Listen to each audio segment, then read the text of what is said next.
बहू बनी ड्राइवर। मंजित की शादी रोहन से होती है। रोहन को नशे की बुरी लत लगी होती है। एक दिन, अरे माँ, मेरा एक साइड का शरीर काम नहीं कर रहा है। मैं आज खेतों में कैसे जाऊंगा? अरे बेटा, ऐसा ना बोल। तेरे पापा के जाने के बाद से तू ही घर चलाने का सहारा है। मैं डॉक्टर को बुला लाती हूँ। देखिए बहन जी, रोहन के शरीर के एक साइड में लकवा है। अब वो कभी ट्रैक्टर नहीं चला पाएगा। घर में मनहूसियत का माहौल हो जाता है। लीजिए माँ जी, रोटी खा लीजिए। अरे बेटा, मुझे तो भविष्य की चिंता हो रही है। मेरा एक ही बेटा है और वो भी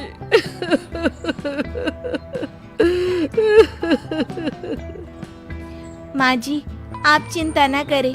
जब तक ये बीमार है मैं खेत जाकर काम कर लिया करूंगी। वैसे भी नशे के कारण इनका शरीर काफी कमजोर हो गया है। अगले दिन मंजीत खेत में जाकर काम कर शाम को घर लौटती है। ये ले बेटा, पानी पी ले। कैसा रहा काम का पहला दिन? माँ जी, काम तो ठीक है, लेकिन मैं अगर ट्रैक्टर चलाना सीख लूँ ना तो काम और भी आसान हो जाएगा। अरे बेटा, दुनिया क्या कहेगी कि औरत होकर ट्रैक्टर चला रही है। माँ जी, या तो हम दुनिया देख ले या अपना घर, कोई बात नहीं। जब ये ठीक हो जाएंगे तो सब ठीक हो जाएगा। अरे बहू, जरा बाहर तो आना। जी माँ जी। बहू, तेरे मामा जी आए हैं, तूने बुलाया था ना? हाँ माँ जी, वो मामा जी ना आज से मुझे ट्रैक्टर चलाना सिखा। मंजित मामा से ट्रैक्टर चलाना सीखती है। वो मन लगाकर खेतों में काम करती है। और एक दिन, माँ जी, पता है इस बार पूरे गांव में सबसे ज्यादा फसल का उत्पादन हमारे खेतों में हुआ है। इस साल तो खूब पैसे आएंगे। हाँ। सास खुश नहीं होती है। वो चुपचाप वहाँ से जाने लगती है। तभी मंजित उसे रोक लेती है। क्या हुआ माँ जी, आपको खुशी नहीं हुई? बेटा, आज डॉक्टर साहब बोल रहे थे कि रोहन के ठीक होने के लिए 5 लाख रुपए की जरूरत है। समझ नहीं आ रहा क्या करूं। मंजित शांत हो जाती है। अगले दिन सास मंजित के पास आती है। बेटा, ये मेरे गहने हैं। इसे अपने गहनों के साथ जोड़कर सुनार को दे आ। जितने पैसे हो ले आ। डॉक्टर को आज ही देने हैं।